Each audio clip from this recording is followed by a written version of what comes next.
नमस्कार दोस्तों, SS practical education channel में आपका स्वागत है। दोस्तों, जैसा कि आप जानते हैं कि हम लोग असिस्टेंट डायरेक्टर सिस्टम वाला जो एग्ज़ाम हुआ था, प्लस जो अभी रिसेंट में डीपीए यानी डेटा परफॉर्मेंस असिस्टेंट वाला जो एग्ज़ाम हुआ था, या फिर जो ट्रेनिंग ऑफिसर का एग्ज़ाम होने वाला है आने वाले दिनों में, उन सभी को लेकर क्या एग्ज़ाम में इंटरव्यूज़ के क्वेश्चंस आ सकते हैं, वो सब हम लोग देख रहे थे। तो इन दोनों एग्ज़ाम पे तो रिटन एग्ज़ाम हो चुका है और इसका जो पेपर है वो बहुत जल्दी आने वाला है। एडीसी सिस्टम और डेटा प्रोसेसिंग असिस्टेंट का जो इंटरव्यू है बहुत जल्दी शेड्यूल हो सकता है। और जबकि ट्रेनिंग ऑफिसर का जो इंटरव्यू की डेट्स है ऑलमोस्ट आ गई है और विद इन अ मंथ ये जो है ट्रेनिंग ऑफिसर जो का अभी शेड्यूल हो सकता है। तो इसी को लेकर हम लोग जो है वो पीवाईक्यूज़ वगैरह देख रहे थे। काफ़ी सारे पीवाईक्यूज़ जो है मैंने लास्ट वीडियो में भी आपको सॉल्व करा दिए थे और अब इस वीडियो में जो हम लोग आगे से आने वाले जो पीवाईक्यूज़ है वो देखने वाले हैं दोस्तों। तो बिना देरी के हम लोग शुरुआत करेंगे।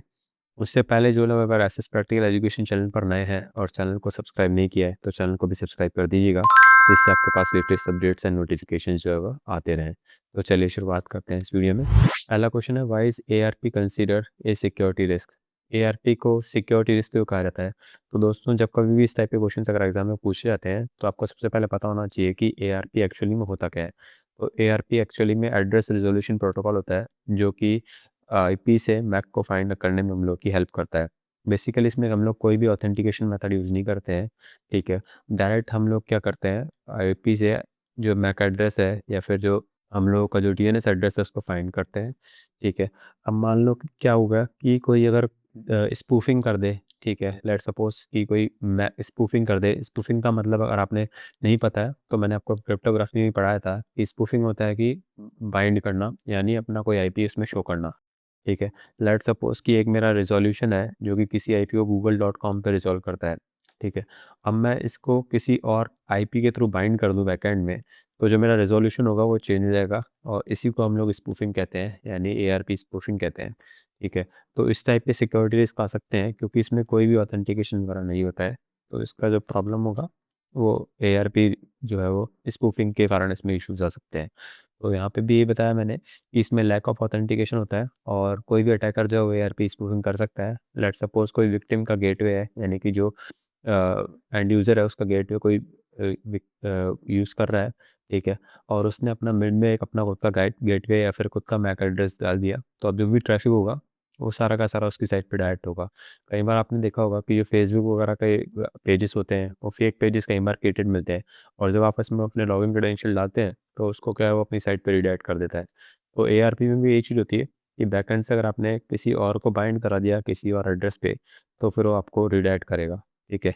और जैसे man in the middle attack इसका एक एग्जांपल हो गया और पैकेट स्निफिंग जो है उसका दूसरा एग्जांपल हो गया। तो आप इस टाइप से जो है वो इंटरव्यू में अगर ऐसे टेक्निकल क्वेश्चंस आते हैं तो आप विद एग्जांपल विद एक्सप्लेनेशन आप उनको समझा सकते हैं अच्छे से।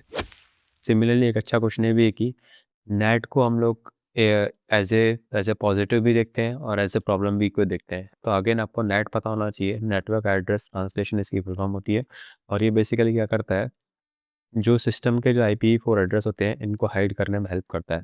लेट्स सपोज कोई एक ऑर्गेनाइजेशन है, लेट्स सपोज कि आप एग्जांपल के पॉइंट ऑफ व्यू से यूपीएससी समझ लीजिए और उसकी कोई एक्सटर्नल वेबसाइट है, ठीक है। अब यहाँ पे क्या होगा कि इस एक्सटर्नल वेबसाइट पे जब कभी भी कोई एंड यूज़र यानी कि कोई एक्स यूज़र अगर इस पे लॉगिन करेगा या इस पे पिंग करेगा, तो ये जो है इसके सिस्टम के IPv4 एड्रेस को नहीं दिखाते हुए, यानी कि इसके लोकल आईपीज़ को नहीं दिखाते हुए एक जनरल पब्लिक आईपी दिखाता है, ठीक है। और ये जो एक्टिविटी की जाती है ये किसके थ्रू की जाती है, ये नेट एड्रेस के यानी कि नेट प्रोटोकॉल के थ्रू की जाती है।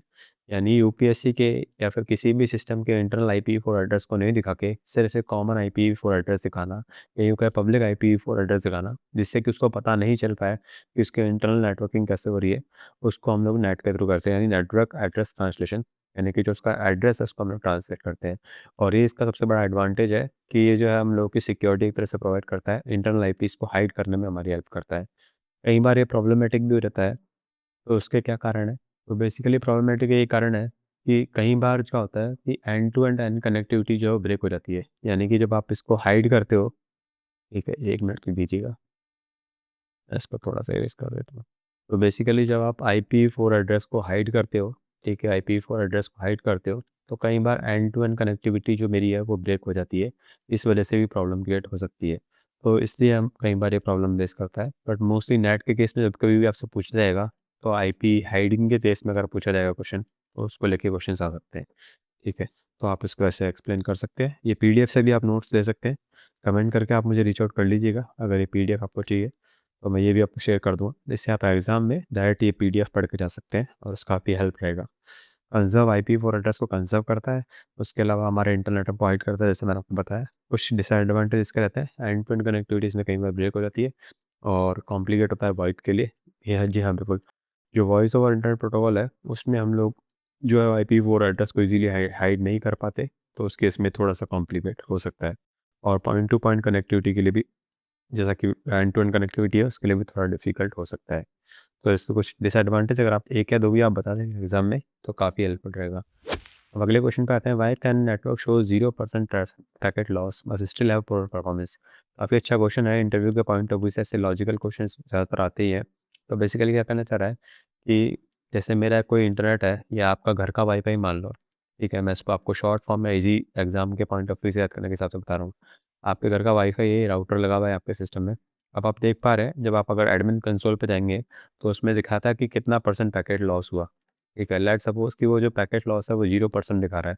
ठीक है, 0% पैकेट लॉस है, फिर भी आपका जो इंटरनेट है वो फ़ास्ट वर्क नहीं कर रहा। ठीक है, तो जनरली तो ये होना चाहिए पैकेट मेरा कोई लॉस हो नहीं रहा है, यानी कि डेटा मेरे पास पूरा का पूरा ट्रांसमिट हो रहा है। बट उसके बाद भी मैं इंटरनेट या फिर कोई गेम की वेबसाइट यूज़ कर रहा हूँ, तो मेरा जो गेमिंग है वो भी फ़ास्ट नहीं हो रही है। या वीडियो कॉल वगैरह पे भी आपने देखा होगा, कई बार हम बोलते हैं और फिर जो मैसेज है वो बाद में डिलीवर होता है। तो उसके क्या कारण होते हैं? उसका मैंने लास्ट वीडियो में आपको लेटेंसी अच्छे से एक्सप्लेन करके बताया था कि अगर सिस्टम की लेटेंसी हाई है, नेटवर्क की लेटेंसी हाई है, ठीक है। लेटेंसी मतलब कि एक पैकेट को एक एंड से दूसरे एंड में जो टाइम लगता है पहुँचने में, ठीक है। लॉस तो मेरा कुछ नहीं हो रहा, और जो पैकेट डिलीवर हो रहा है उसको काफ़ी ज़्यादा टाइम लग रहा है एक एंड से दूसरे एंड में पहुँचने के लिए। तो ये टोटल टाइम होता है, ये लेटेंसी होती है। जितनी ज़्यादा लेटेंसी हाई होगी उतना मेरा नेटवर्क क्या होगा, वो वीक होगा। ठीक है। दूसरा एक इसमें कंसेप्ट होता है जिटर का। ठीक है। ये भी दोस्तों कई बार एग्जाम में क्वेश्चन पूछ लिए जाते हैं कि नेटवर्क लेटेंसी और जिटर में क्या डिफरेंस है। काफ़ी अच्छा क्वेश्चन है ये, मैं आपको थोड़ा-सा एक्सप्लेन करके ज़रूर बताऊँगा, ताकि आपके एग्ज़ाम पॉइंट ऑफ व्यू से आपको काफ़ी हेल्प रहे। तो बेसिकली जिटर का मतलब क्या होता है? तो जिटर ये होता है कि जो एक पैकेट को दूसरे पैकेट तक पहुँचने में जो टाइम लगा, ठीक है? वो तो उसकी लेटेंसी हो गई, एक पैकेट यहाँ से यहाँ तक, एक स्टैंड से दूसरे स्टैंड में पहुँचने में जो टोटल टाइम लगा, वो तो इसकी लेटेंसी हो गई। बट जिटर क्या हुआ कि ये इसकी रेगुलर एक्टिविटी देखता है कि आज मान लो कि इस पैकेट को यहाँ पे पहुँचने में 30 मिलीसेकंड लगे एक सेंडर से रिसीवर में, कल उसी पैकेट को पहुँचने में 29 मिलीसेकंड लगे, परसों उसी पैकेट को पहुँचने में 31 मिलीसेकंड लगे, और उसके बाद मान लो कि 32 मिलीसेकंड लगे। तो कितना वेरिएंस आया? अगर ये वेरिएंस कम है, लाइक 1 मिलीसेकंड का है या उससे भी कम है या 2 मिलीसेकंड का है, तो जिटर क्या होगा? लो होगा। यानी कि जो मेरा वेरिएंस आया उसको मैं कहूँगा जिटर। ठीक है? और मान लो कि ये पैकेट एक एंड से दूसरे एंड पे जा रहा था, आज इसको 30 सेकंड लगे, कल इसको 60 सेकंड लगे, परसों इसको 90 सेकंड लगे। तो ये क्या हो गया कि वेरिएंस काफ़ी ज़्यादा हो गया। यानी कि जो वेरिएंस हो रहा है, जो चेंज हो रहा है, पॉकेट को पहुँचने में वो ज़्यादा हो गया। तो उसको हम कहेंगे हाई जिटर। ठीक है? तो ऐसी प्रॉब्लम भी आ सकती है। नो डाउट मेरे पैकेट कोई लॉस नहीं हो रहे, बट मेरी जो लेटेंसी है वो हाई हो सकती है, मेरा जो जिटर है वो हाई हो सकता है। तो इस वजह से क्या होगा कि परफॉर्मेंस मेरी स्टिल पुअर भी है नेटवर्क की। तो ऐसे एग्जांपल्स आप इनको सेटिस्फाई कर सकते हो कि लेटेंसी हाई हो सकती है, जिटर हाई हो सकता है। इवन डीएनएस डिले, यानी कि जो रिज़ॉल्यूशन कर रहा है डीएनएस को, यानी डोमेन नेम सर्वर जो फाइंड करके दे रहा है उसमें डिले हो सकता है। पैकेट के ट्रांसमिशन में अगर ज़्यादा टाइम लग रहा है तो भी हो सकता है, और कंडीशन पे के पैकेट भी हो सकते हैं। वही एग्जांपल मैंने आपको बताया कि पैकेट लॉस 0% है, बट लेटेंसी में 500 मिलीसेकंड है, तो वो अनयूजेबल रहेगा, पैकेट इतनी जल्दी नहीं पहुँचेगा। अब अच्छा क्वेश्चन ये भी है कि टीसीपी की why does increasing TCP window size improve throughput? Throughput को कैसे इम्प्रूव करता है? तो अगेन आपको पता होना चाहिए पहले तो थ्रूपुट क्या होता है। थ्रूपुट नहीं पता है जिन मेरे भाई दोस्तों को, उनको मैं बता दूँ कि अगर लाट सपोज़ कि एक पैकेट को सेंडर से रिसीवर पे मुझे भेजना है, ये मेरा सेंडर है और ये मेरा रिसीवर है, ठीक है? सेंडर से रिसीवर तक मुझे पैकेट भेजना है, तो बैंडविड्थ क्या होगी? यानी कि कितने एरिया में, या यूँ कहें कि किस स्पीड से, या फिर और उसको सिंपल भाषा में कहें कि कितनी इसकी कैपेसिटी है, ठीक है? लेट्स सपोज़ कि बैंडविड्थ इसकी है 200 एमबीपीएस, तो यानी कि इसका मतलब ये हुआ कि सेंडर से रिसीवर जाने में वो 200 एमबीपीएस तक का डेटा है, उस स्पीड से डेटा को भेज सकता है। और थ्रूपुट एक्चुअली में इतना होगा क्या? थ्रूपुट हमेशा जो मेरी बैंडविड्थ है उससे थोड़ा कम होगा, बिकॉज़ ऑफ मान लो कि मैं ऐसे मेरी बैंडविड्थ यानी कि आइडियल केस मैं एक तरह से बता के चल रहा हूँ। कई बार आपने घर में भी देखा होगा कि जो वाईफ़ाई वगैरह होते हैं, जो आपकी जो भी डिफरेंट वाईफ़ाई आपको प्रोवाइड करते हैं, ठीक है? वो आपको बोलते हैं कि 100 एमबीपीएस की स्पीड आएगी, बट जब आप एक्चुअली में इसको चेक करके देखते हो, तो वो स्पीड जो है वो 85 एमबीपीएस के आसपास रहती है। वो आइडियल केस में लेके चलते हैं 100 एमबीपीएस, बट थ्रूपुट यानी कि जो उसकी एक्चुअल स्पीड निकल के आई है, वो मेरा थ्रूपुट हो गया, ठीक है? वो मेरा थ्रूपुट हो गया, जो मेरी एक्चुअल स्पीड निकल के आई है, और वो हमेशा जो मेरी बैंडविड्थ होगी उससे कम ही होगी। मान लो कि 100 एमबीपीएस का प्लान आपने ले रखा है, इसका मतलब ये नहीं कि आपको 110 एमबीपीएस की स्पीड दे देगा। नहीं, वो थ्रूपुट हमेशा उससे कम होगा। ठीक है दोस्तों? तो एक चीज़ तो ये आप याद रखिएगा कि थ्रूपुट हमेशा बैंडविड्थ से कम होता है, ठीक है? एक चीज़ हमेशा इस बात को आप याद रखिएगा। दूसरा, अब आप बात करें इसके केस में टीसीपी विंडो के केस में, तो इस केस में आपको बता दूँ कि विंडो साइज़ जो है वो थ्रूपुट बढ़ाने से कैसे, अगर हम लोग टीसीपी विंडो साइज़ को बढ़ते हैं, तो थ्रूपुट मेरा कैसे बढ़ेगा?